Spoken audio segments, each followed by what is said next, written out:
नमस्कार, स्वागत है आपका। आप देख रहे हैं जोहार झारखंड। मैं हूं आपके साथ सुमित झा। झारखंड की सभी खबरों को विस्तार से जानेंगे, लेकिन सबसे पहले झारखंड 2020।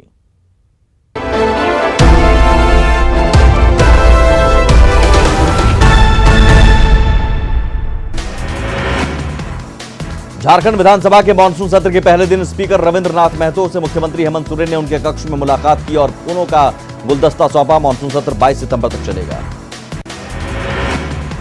मांडर विधायक बंधु तिर्की ने सरकार से सरना कोड पर तेजी से काम करने की अपील की है। बंधु तिर्की ने कहा कि आदिवासियों ने चुनाव में हेमंत सोरेन पर भरोसा जताया है। ऐसे में अब सरकार को आदिवासियों के भरोसे पर खरा उतरते हुए इसे भी आगे बढ़ाना चाहिए। एसोचैम द्वारा आयोजित स्किल एवं वोकेशनल ट्रेनिंग अवार्ड कार्यक्रम में राज्यपाल द्रौपदी मुर्मू वीडियो कॉन्फ्रेंसिंग के जरिए शामिल हुई। इस मौके पर राज्यपाल ने एसोचैम के कार्यक्रम की सराहना की। साथ ही कहा कि पूरा दुनिया कोरोना से जूझ रही है, वैक्सीन खोज रही है, जिसमें जल्द सफलता मिलेगी।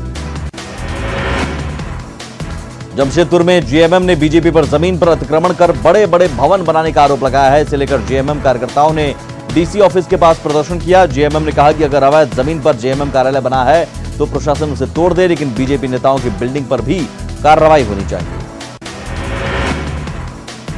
रांची में रिम्स के केली बंगले का पश्चिम गेट वीआईपी लोगों के प्रवेश के लिए खोला जाता है, लेकिन इन दिनों बिहार से पहुंचने वाले आरजेडी नेताओं के लिए यही गेट आसान रास्ता बनता जा रहा है। आरजेडी नेता चोरी छिपे पश्चिम गेट पर पहुंचते हैं और लालू की नजर में आने की कोशिश में जुटे रहते हैं। झारखंड में ज्यादा से ज्यादा कोरोना जांच के लिए लगातार अभियान चलाया जा रहा है। 7वें चरण के special rapid antigen testing drive के दूसरे दिन राज्य के 11 जिलों में कोरोना जांच की गई।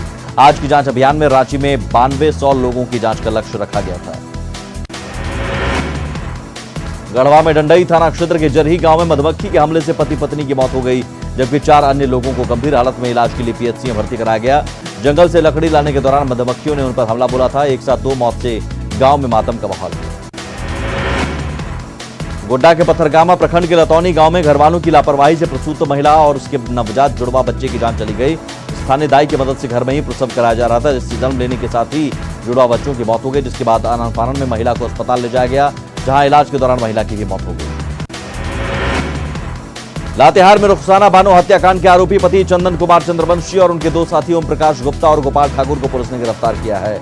अवैध संबंध के शक में रुखसाना की उसके पति ने 16 सितंबर को कार से कुचलकर हत्या कर दी थी, जिसके बाद पुलिस ने तीनों आरोपियों को गिरफ्तार कर जेल भेज दिया। सरायकेला के आदित्यपुर में ठेकेदार बरन सिंह ने बिट्टू सिंह और बिट्टू नंदी पर 4 लाख की लूट का आरोप लगाया था, लेकिन पुलिस की जांच में यह आरोप गलत पाए गए। हालांकि मारपीट की घटना जरूर हुई थी। इस मामले में पुलिस ने बिट्टू सिंह को गिरफ्तार कर जेल भेज दिया है।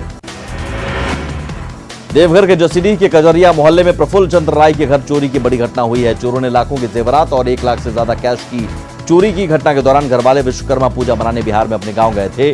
घर का दरवाजा तोड़कर घटना को अंजाम दिया गया। लॉकडाउन और फिर अनलॉक में धनबाद में अपराधियों के हौसले बुलंद हैं। धनबाद में पिछले 4 महीने में 251 जगहों पर आपराधिक वारदातों को अंजाम दिया गया। इन वारदातों को रोकना पुलिस के लिए बड़ी चुनौती बनती जा रही है।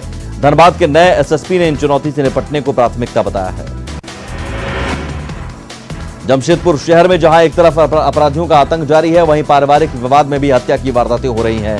1 साल के भीतर ही जमशेदपुर में पारिवारिक विवाद में 17 हत्याएं हुई हैं। सिटी एसपी ने लोगों से संयम बरतने और आपसी बातचीत से मामले सुलझाने की अपील की है।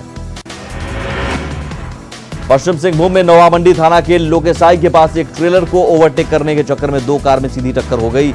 इस हादसे में 3 लोग घायल हो गए। सभी को जगन्नाथपुर सीएचसी में प्राथमिक उपचार के बाद जमशेदपुर रेफर कर दिया गया। कार सवार लोग बड़बिल से जमशेदपुर जा रहे थे।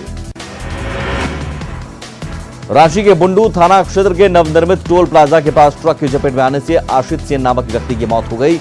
वहीं उसका बेटा बाल बाल बच गया। पिता पुत्र घर सिलेंडर पहुंचाने का काम करते थे।